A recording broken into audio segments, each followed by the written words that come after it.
Two National Guard soldiers were shot on Wednesday near the White House in what officials described as a targeted ambush. The two soldiers are members of the West Virginia National Guard and were part of a high-visibility patrol a few blocks from the White House. At a press briefing, Metropolitan Police Assistant Chief Jeff Carroll said that the shooting happened at around 2:15 in the afternoon.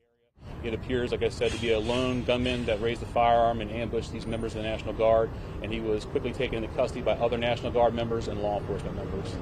Carroll said that after an exchange of gunfire, other National Guard troops were able to subdue the shooter, who is now in custody after suffering gunshot wounds during the attack. FBI Director Kash Patel said the two soldiers remain in critical condition. A Justice Department official said investigators identified the suspect as Ramanullah Lakhanwal, a 29-year-old Afghan national from Washington state. The official said the attack is being investigated as an act of terrorism. Lakhanwal came to the U.S. in 2021 on a special visa program for Afghans who assisted the U.S. during the war and were vulnerable to Taliban reprisals after the U.S. withdrawal. But he overstayed his visa and is in the country illegally, according to the official.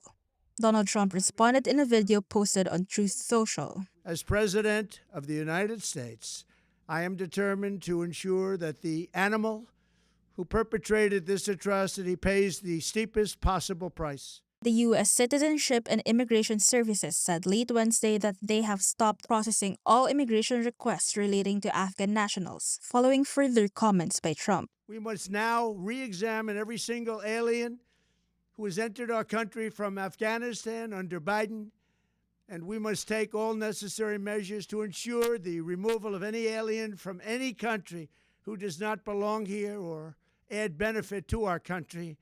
Speaking to reporters, Defense Secretary Pete Hegseth said more troops would be deployed to Washington to, quote, secure the capital.